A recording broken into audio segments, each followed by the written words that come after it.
বাড়ির ছাদের এই জায়গাটাতে এলে আমার অনেক কথা মনে পড়ে, কারণ এখানে নির্জনতা রয়েছে, নিস্তব্ধতা রয়েছে। যদিও চারিদিকে অনেক আওয়াজ শোনা যাচ্ছে, তবে এখানে আসলে পরে আমার মন খুলে কথা বলতে ইচ্ছে করে।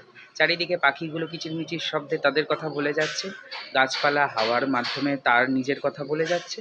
আমারও মনে হয় যে আমার মনের কথাগুলো বলি। আসলে গত মাসে আমার দিদা মারা যায়। দিদা মানে আমি আমার ঠাকুমার কথা বলছি। ছোটবেলা থেকে আমরা তাকে দিদা বলেই সম্বোধন করি। তো দিদা মারা যায়।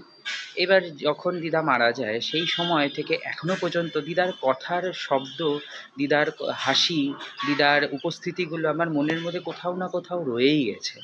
আমি অনেকভাবে মানে আমি সেগুলোকে বাইরে প্রকাশ করতে পারি না। কিন্তু মনের মধ্যে দিদার গলার স্বর এখনো শুনতে পাই। যদিও সেগুলোকে রেকর্ড করে রাখার আর কোনো উপায় নেই। কারণ আমি তো মিমিক্রি করতে পারি না। তো আমি সেই কথার শব্দকে অনুকরণ করতে পারবো না। কিন্তু এখন আমার মনে হয় যে মানুষ যে চলে যায়, মানুষ কিন্তু পুরোপুরি যায় না। মানুষ আমাদের মনের মধ্যে কোথাও না কোথাও রয়েই যায়। তার স্মৃতি এবং তার নানান রকমের কাজকর্ম, তার হাসি, কান্না, অনুভূতি, গলার শব্দ, তার সমস্তটা দিয়েই সে উপস্থিত থাকে আমাদের মধ্যে। আমরা পুরোপুরি কিন্তু তাকে আমরা ভুলে যাই না। আমাদের মনে হয় যে মানুষ চলে গেলে তার অস্তিত্ব শেষ হয়ে গেল, মানে সে আর কোথাও নেই এখন। তা কিন্তু নয়, সে থাকে আমাদের মধ্যে, কোথাও না কোথাও আমাদের মধ্যে কোনো একটা রূপে থেকেই যায়। আগে মানুষ যখন চলে যেত, তখন তাদেরকে নানানভাবে সাজিয়ে গুছিয়ে তাদেরকে বিদায় জানানো হতো এবং তার পায়ের ছাপ রেখে তাদেরকে তার ছবি তোলে, তাদের ছবি এঁকে সেগুলোকে দেওয়ালে বাঁধিয়ে রেখে তাদেরকে মনে রাখা হতো। বর্তমানে সেই ব্যবস্থার আরও উন্নত পদ্ধতি চলে এসছে। এখন ফটোগ্রাফি চলে এসছে, ভিডিওগ্রাফি চলে এসছে, এখন রেকর্ডার রয়েছে। অনেকভাবে মানুষকে কিন্তু আমরা চলে যাওয়ার পরও ধরে রাখতে পারি।